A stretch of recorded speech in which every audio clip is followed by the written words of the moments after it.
GangRadio.com.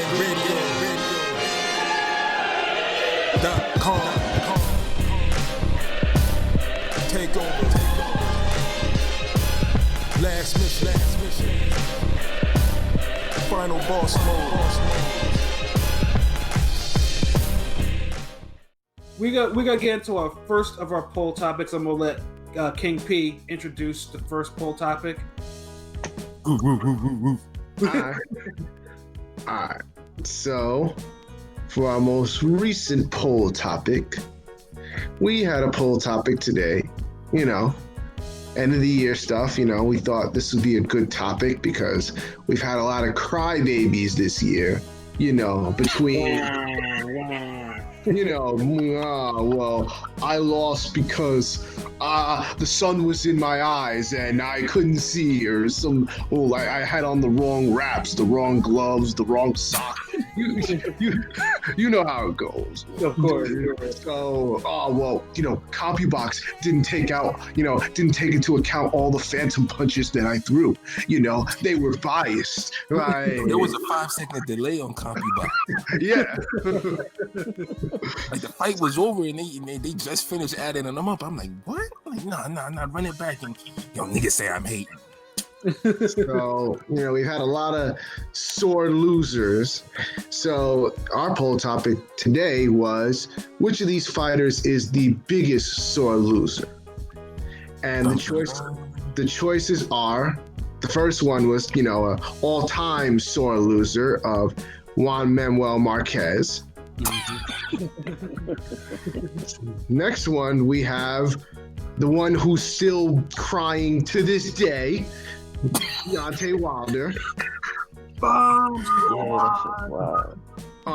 The whole to this day part. Yes.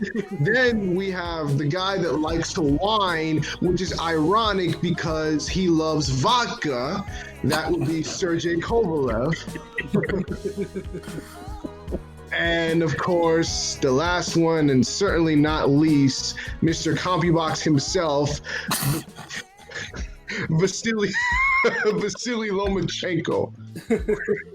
Wow.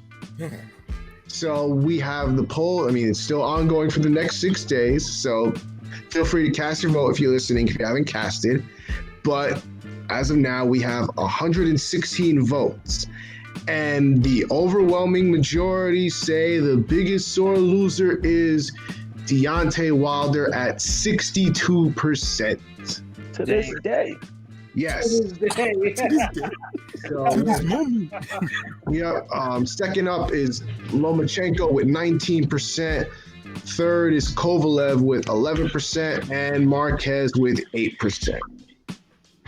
Yeah, I think the Marquez one, the reason that's so low is probably because not a lot of people remember Marquez's history, because it's not, not like these three. Like these three are kind of more recent. Well, and not only that, people are saying, well, he has a case because you could have said he won the Norwood fight and the Chris John fight and the Pacquiao fight. Fuck that. No, yeah. I'm looking at his comment right now. No, the Bradley fight. Wrong. Yeah, when he said the Bradley fight was pretty much dead even, I'm like, okay, no, now stop. Like, no, dude. Like, is this Marquez?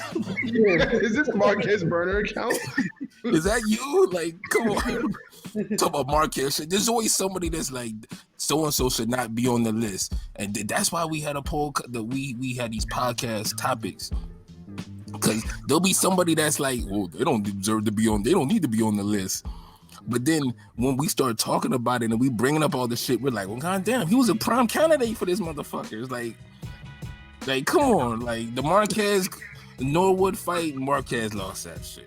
And not only he didn't deserve to win the Norwood fight with the stinker he put out. Exactly. Absolutely. He lucky we gave him the stinker for the Gainer fight. The fuck. Like, dude, like, and then the fucking Bradley, like, he clearly lost that shit. Didn't he get dropped or hurt at the last minute or last second or some shit? Yeah, he was dropped a couple of times in that fight. Yeah, that's probably Bradley's best boxing performance. He outboxed an actual. Yeah, so when this guy said, "Oh well, it was dead even," I'm like, "Yeah, you're."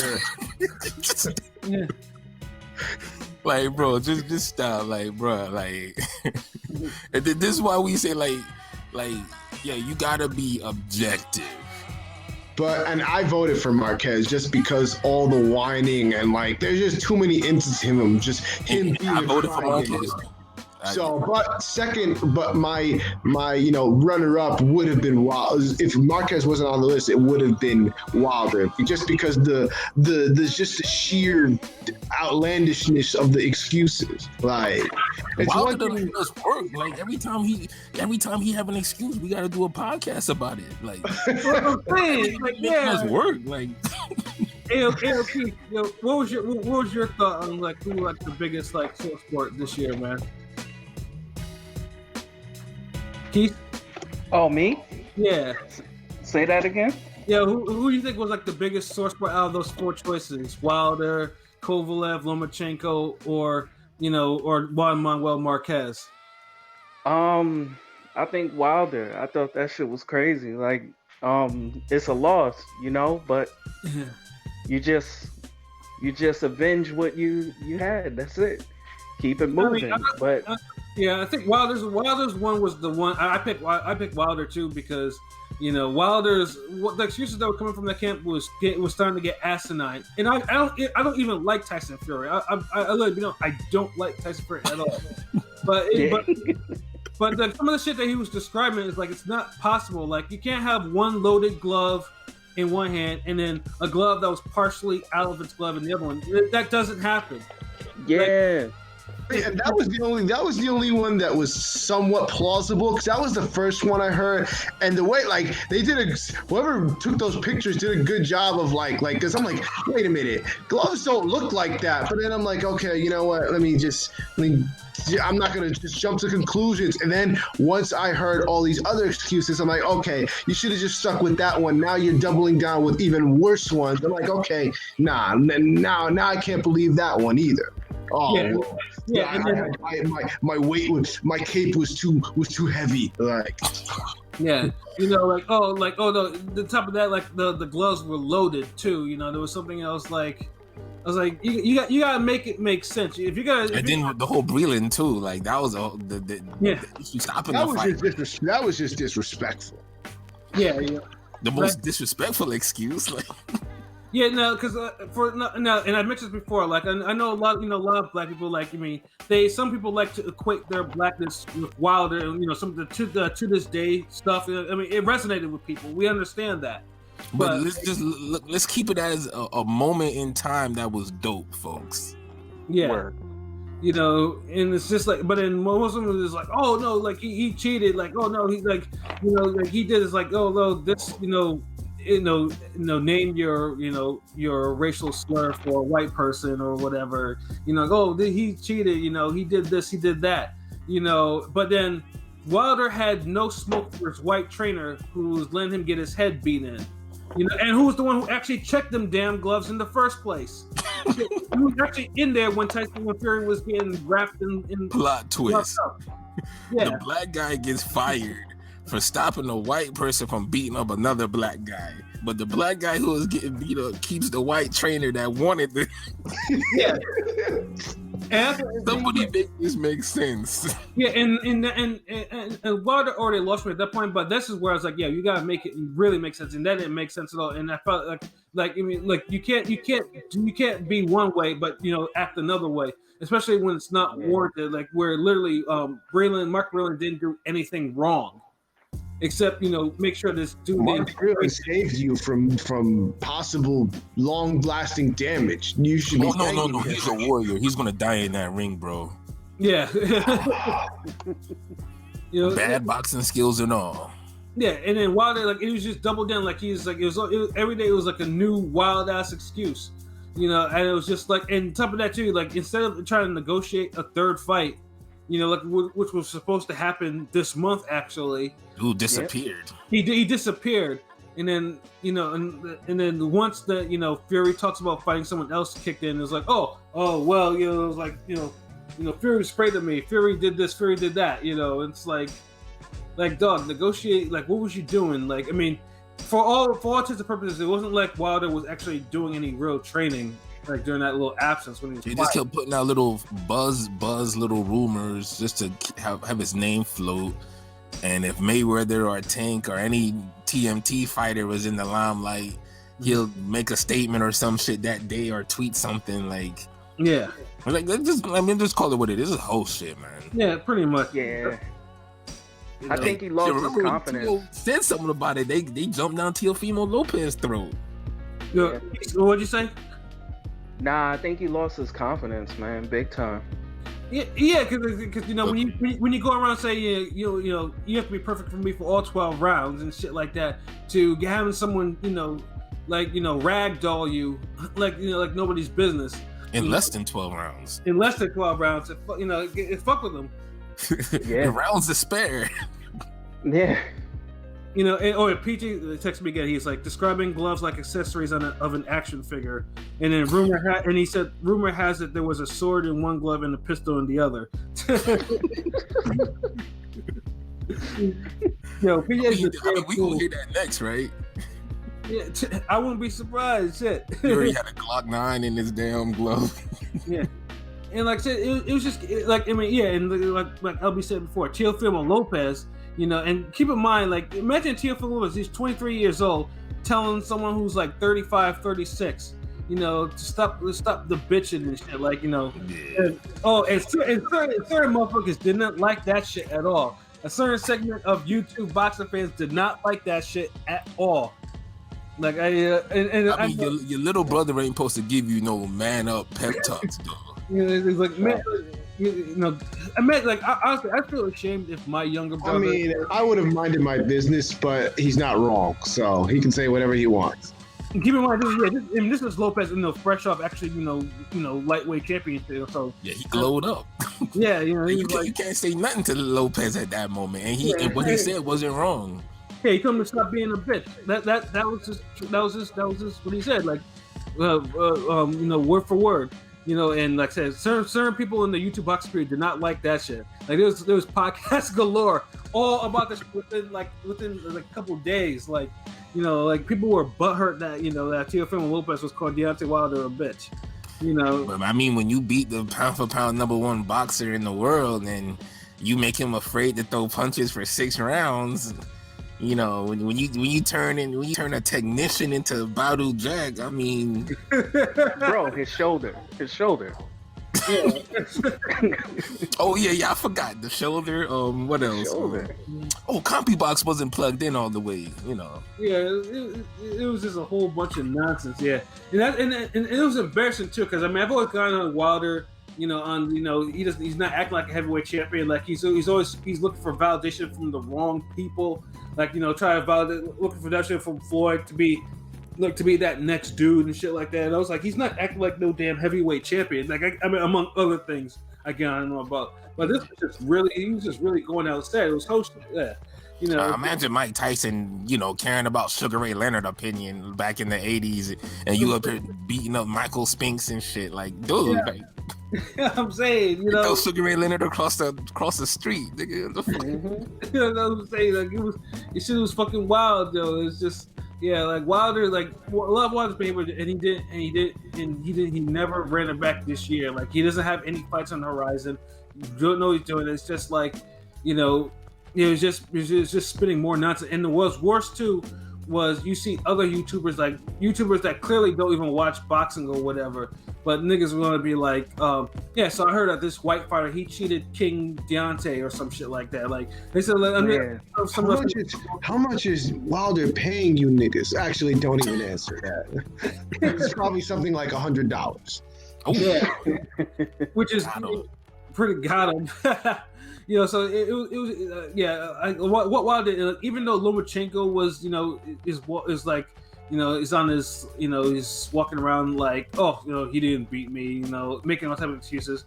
He hasn't done like what Wilder has done. Like, although Lomachenko loses points for making excuses even before. I'll never forget.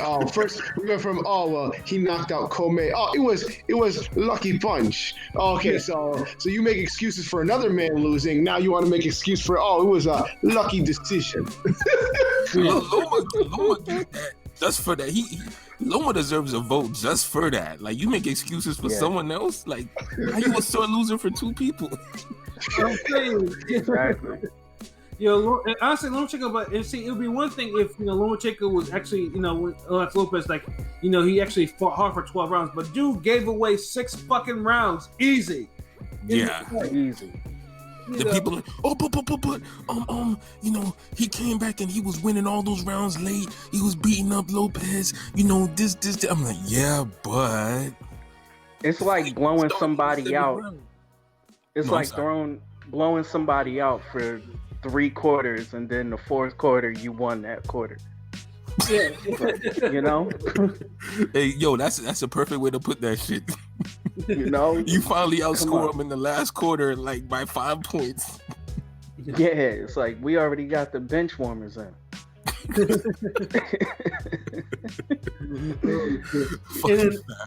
And then also just real quick as well, Henny God, talked about Kovalev got it in the bag, and he said that y'all were cold-blooded. Well, now Kovalev was bad too, cause this bro, like, you fire your trainer. Just that was some sore losing shit too, man. Yeah, because he blamed it on his trainer and shit like that. Like Kovalev was, this was at the height of Kovalev's alcoholism, so the dude was just like, he wasn't making no sense. And of course in the interim, he was also, doing some horrible things with women that he was walking by him too. So allegedly, so yeah, Kovalev. Yeah, I mean, just the fact that John David never deserved to be fired from him at all. Not at all. And just how that happened. He looked his best with him. Exactly. And then he went with rushed there like, I need someone to understand me. Someone doesn't get lost in the translation. Blah blah blah blah. And then. And then dude gets brutally knocked out by fucking Eleider Alvarez, and then he switched gears. It's like, yes, what's his name? Buddy McGirt is my trainer. Yes, Buddy McGirt. God bless Buddy McGirt, boy. I swear, some of y'all niggas wouldn't have no careers without Buddy McGirt. I'm saying, nice. Yeah, Buddy McGirt was a great boxer in his time, and he's a great fucking trainer. Shout outs to Buddy McGirt. Yeah, so. And then so pretty much now Kovalev understands like, man, I need to get myself a real trainer, and that real trainer resurrected his career, gave him probably his best post prime, win, and then and willed him to nearly not getting knocked out by a novice, before the Canelo loss, so. And now Kovalev, so it's interesting now, like Kovalev's now because of this he has a fight next month too. Against Beck the Bully, who's like 6-0 with 5 knockouts. He's a prospect, and Kovalev is the underdog. Imagine that. Yeah, and the prospect is moving up in weight too. Exactly. It's like a double. Imagine that. Yeah, so it's like being in 9th grade and somebody's like, all right, we got this 8th grader here. Yeah. We go fast track him. We gonna put him in your school and all right, he's gonna sit right behind you. Yeah, so imagine the excuses. Let's just say if Kovalev loses to this guy, like, you can only imagine what's gonna be an excuse now. You can't blame it on Buddy. You're not gonna blame it. Who are you gonna blame it on? So. Yeah, Man in the mirror. You could train to have hands, but you can't train to have heart. Absolutely. Yeah, absolutely. So yeah, like Kovalev, like I mean, I can say, and Kovalev, Pete, did Kovalev have the least, or was it Marquez? Marquez had the least. Okay. Yeah, because me and King P, we just got long memories in this boxing shit. Yeah. Word. I need a whole nother year of Wilder and Lomachenko doing this fuck shit for him to get Marquez status. Then I'm gonna be like, oh, okay, y'all got it. Yeah, she was yeah. I mean, I could pick Marquez, but at least Marquez is in retirement now, so it's most likely it's like, Marquez is. And the whole taking his basketball and going home after he beat Pacquiao, that rubbed me the wrong way too. So not only are you a sore loser, but you're a sore winner. You're a sore winner, nigga. Oh, I'll never forget that shit. Oh my goodness. I hate that shit. That shit happened in fucking Carroll City, nigga. I was at a tennis tournament with my older brother. We used to play fucking tennis. And I had a chance to play basketball, like with some grown folks, like adults. I was like 14 at the time. And we played a full court.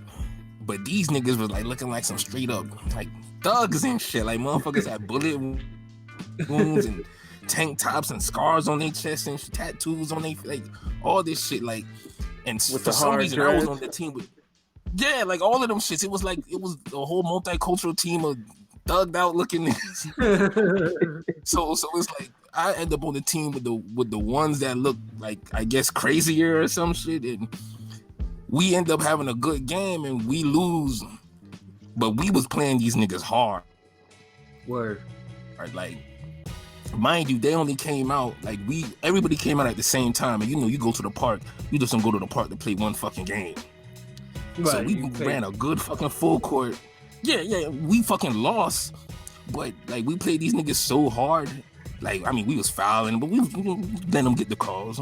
Long story short, the game was over. Motherfuckers was like, all right, man, we gotta go now. All right, let me get the ball back, and we're like, what? Let's run it back. Nah, man, you know it's overcast. I'm like, nah, run it back. Nah, man, you know my baby mama, nigga, run it back. I gotta pick my kid up. Dude, for like 5 minutes and these niggas leave, yo. The most annoyingly frustrating shit ever. Like, my goodness. Like, and I ain't gonna lie, like, when that shit happened with Marquez and Pacquiao, that shit, I just remembered that shit. Like, I'm sure. Yeah. Fucking go home with your ball after you finally win type ass niggas. Like, ugh. Yep, and then Marquez, of course, goes on to lose to Tim Bradley, and then gets into a pretty much damn near life and death with Mike Alvarado, who was on the slide at that particular. Gets dropped by Alvarado. Yeah, gets dropped by Alvarado of all people. So Marquez didn't last too long, and Pacquiao, of course, is a whole ass champion right now going into 2021. He's talking about fighting Bud. Well, nah, Spence. I think the Bud talk is like some just hype beast shit. Like, he knows that Bob likes to hear it. Yeah. Oh yeah, no. Bob has we're waiting on Bob Arum's castle in Abu Dhabi that he's supposed to book for this shit. Yeah, okay. Yeah, it's we gotta rebuild. We gotta build the stadium all over again. Yeah. Like, Dallas Stadium exists. What the fuck wrong with that one? Niggas is like, nah, it gotta hold 1 million people. The world wants to see this. Like, really? Okay, yeah, all right. Damn, like, yeah, we kind of went in on these damn excuse making ass niggas. Like, yeah, we did, yeah. So I guess anybody who listens to Ring Gang, y'all already know that we don't play that shit with excuses. Hell no, like I said, if you lose, just say, unless it's some real actual fuckery, honestly, we're not saying like all excuses are bad, like there have been some legit fuckery that we agreed on, the shit, you have a right to complain about that shit, fuck all that, but none of these niggas that were doing this, all this. There's questionable excuses, and then there's like, come on. Yeah, like you brought the shit on yourself. Like, really? Like Lomachenko brought his boss onto himself, his second boss, because he didn't act like this when fucking Salido beat him. Like he was quiet and respectful, all types of shit like that. But nigga balls was still hurting. Fuck all that. He ain't have shit to say. He was still catching his breath. You ain't got shit to say to Salido. Salido a landlord? You want Salido at your apartment? You ever got hit with an overhand right with a dude holding a wrench? Like, no thank you.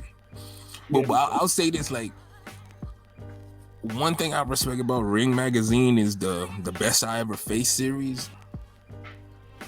And you get to really see the extent of like how some of the boxers look at their fights and shit, and you get to see how some of them some people rationalize excuses, some justify, some people don't make them, some people just be like, look, man, I know fans will say that this shouldn't be like like dude knocked me out, so they're gonna think he's the guy who hit me the hardest. But I know personally, I didn't train for that fight. I was going through a divorce, whatever, the yada yada yada, and he hit me, and I just wasn't at my best to take it. So that's why he stopped me. So it's like a lot of stuff like that goes into fights.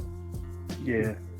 So some people, they don't feel like they really lost unless you beat them at their best level, and I could agree with that sometimes. Like, so you know, like Pat said, all excuses ain't equal.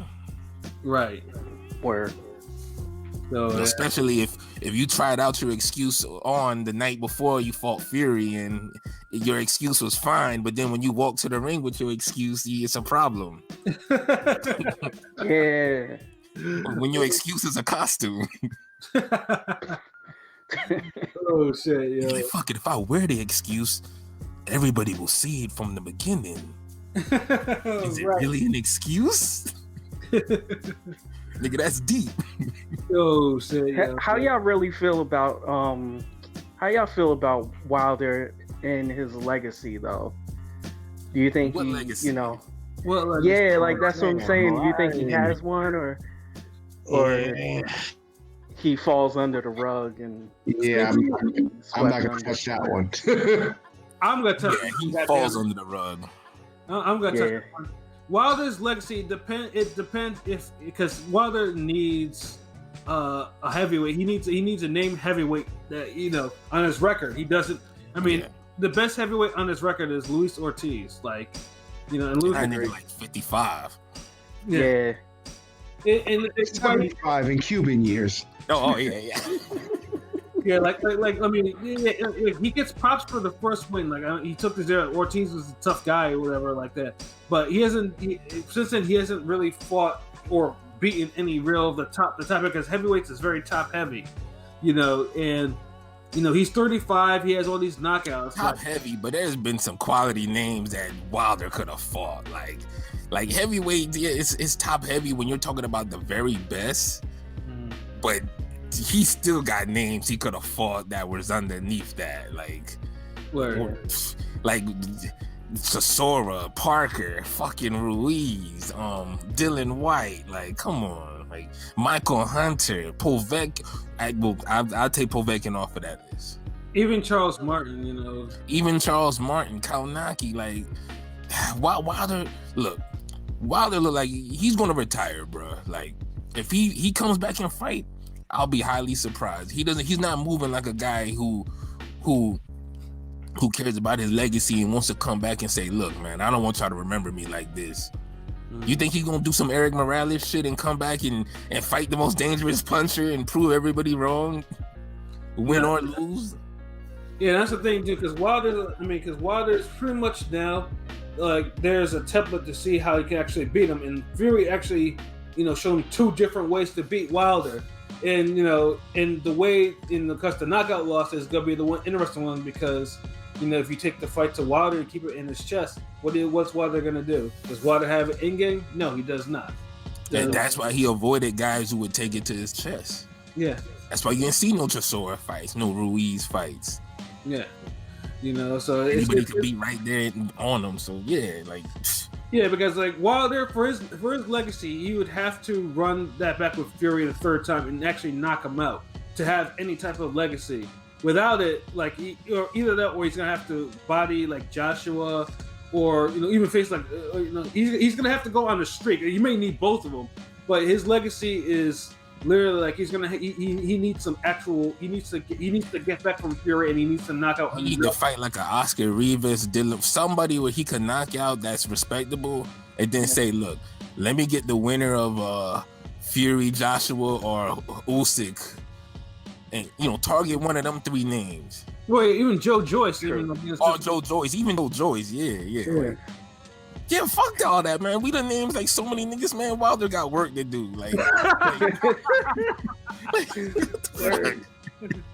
Like come on, man. See, that's the problem. He has all these fights, and we just named about like 10 dudes that he would make good opponents for him. Yeah, so like so what legacy? Like Wilder has to work to, like, Wilder, like, the work you have to, obviously, you would have to really, like, you know, obviously improve his boxing, and he would have to face some, heavyweights that could potentially knock him out. Neither one is happening. I agree. Yeah. He's not going to improve his boxing. Yeah. So he's on the wrong side of 30. Yeah, he's definitely. He on the wrong side of the bank balance, bruh. That too. That's facts. Look, if it was so hard to train him to get to this level, and we see all of these flaws he has, do you know? And this was a broke nigga. Mm-hmm. With multiple kids, with problems, all types of shit going on, yada yada. And now we're talking about the same guy, and we're trying to say, look, all right, we're gonna go back to the basics. Here, I got some guys in here I want you to spar, and nigga. Mm-hmm. Like, I don't even think dude likes training, because all the training videos I see of him, dude's either twerking, dancing, goofing off, or if he's in there sparring, he's getting his ass kicked. Well, damn. You asking a multimillionaire to subject himself to that just so we could feel better about evaluating his career? True. Fuck that. He ain't gonna do shit. Wilder, take your money and run, bruh. Yeah. Get into some movies. I'm sorry, you ain't gonna get the Kirkland movie made about you. Nope, nah, you don't deserve that. Nah, we don't care. We saw the movie. He made enough money to take care of his daughter, which is what he wanted. So I respect him for that. But right. It is what it is. Yeah, and then it's like oh fuck, we not even done with Wilder. This nigga even admitted he ducked Anthony Joshua. Get the fuck out of here. Yeah, what legacy? Yeah. Well, he didn't mean to say that either. He really. Oh, I took less money. Like he was trying to use that against Fury. I took less money. I had more money on the table to fight Joshua than you. But yet you were saying Joshua was ducking you. So which one was it? He said the deal wasn't real. It was bullshit. That's Floyd Mayweather's training camp money, yada yada. Yeah, and everyone was getting on Eddie about that, and Eddie was like, "Well, Eddie was on it quick when everybody was honest." Ain't Lou DiBella get fired over that? Yeah, absolutely. Yeah, that's too much. See, like, yeah, man, nigga, if Marquez wasn't the reason for this whole poll being created, yeah, Wilder would have definitely got my vote. Oh man, yeah. But I'm glad the other fans out there, made sure he was well represented. Because Wilder, the more you keep talking about it, it's like, God damn, it was that. Yeah, bad. like we were talking about Source Sports, but yeah, that Wilder shit. I mean, Wilder, it spin out to its own spinoff actually. So it's just like. Yeah. So, see, he couldn't itemize his excuses. He had too many. Marquez would just give you just straight, pure, unadulterated, I shouldn't have won. I mean, I shouldn't have lost type shit. Right. He just keeps it at that. He didn't even complain. I mean, the only one he didn't complain about was Floyd. Yeah. That was the only loss he didn't complain about. And I'm surprised he didn't complain more about how Floyd deliberately skipped weight because it was catch weight. He bitched a little about that too, but like 600K make you bitch a little quieter. Yeah, I was gonna say if that was anybody else, you wouldn't have heard the end of that. So he did complain a little bit, but it was more of like that small when you get frustrated at something, but you it's just a little small groan. And something else will just set you off, and you'll unleash the flute. Like that's something you unleashed the flute about, and he groaned about. Unleash the flutes. Guru. Oh damn, nigga, that was a jinx moment, bro. Hold on. Oh man, but that was the first poll topic. Interesting. That was gonna keep going on. Shout out to Pat for saying fuck that. Like we done. Yeah. So.